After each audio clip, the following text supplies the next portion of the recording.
Well, earlier I spoke to Alon Ben-Mein. He's a professor at New York University's Center for Global Affairs. He's also a former American negotiator in the Middle East. I asked him what this means for the process going forward.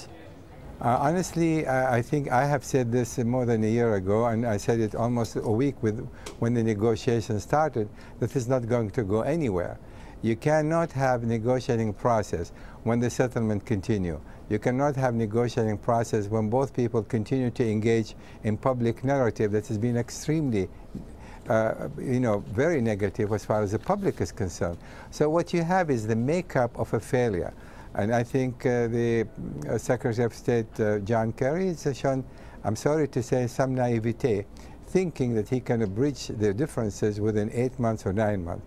And just to tell you how it is cynical, the whole process, to think that by releasing, for example, Jonathan Pollard, you can extend the negotiations. I'm asking how many more Jonathan Pollards we're going to need to reach any kind of an agreement. So it is a long shot. But the United States is continuing because Kerry has invested too much time, energy, resources, and specifically political capital, and he would like to see some kind of progress.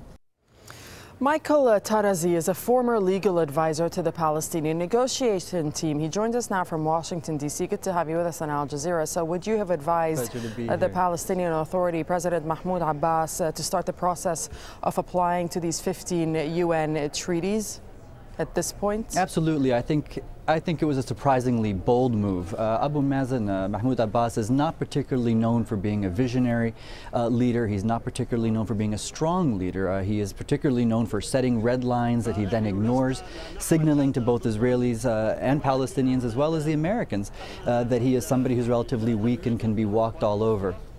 This time around, he basically said, you know what, we made a deal and the Israelis didn't stick to it, and so we're proceeding. And that shows a certain resolution that I think is very welcome and very much needed in the Palestinian leadership. But when it comes to the actual peace talks and what Kerry is trying to achieve, what are the benefits of accession and the step that Mahmoud Abbas took? Well, in many ways, he's basically unmasking the charade behind the peace talks. I don't think anybody who has witnessed Palestinian-Israeli negotiations over the decades really believes that anything meaningful can come out of a Netanyahu-led government in Israel.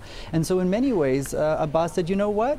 We're going to kind of expose some of this charade behind the peace talks. We're happy to continue talking, but we're not going to put everything we want on the back burner. We also have some other tools at our disposal, and we're going to start using those tools. And I think that that's a pretty good decision.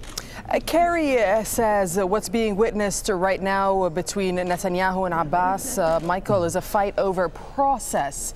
Is he being over-optimistic? What does this mean for the talks?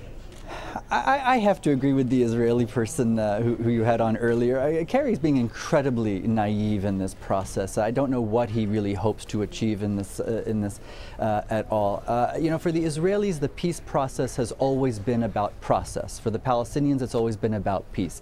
And the Israelis are happy to continue negotiating for decades to come, as long as they can continue building settlements and as long as they can continue to confiscate Palestinian land. And so they're perfectly pleased to have this be derailed. And the Palestinians have finally, become wise to that and said, you know what, that's fine. You want to walk away, Israelis, you can, but we have some other tools that we're going to follow. All right, Michael, good to have you with us. Thank you. Michael Tarazi joining us from Washington.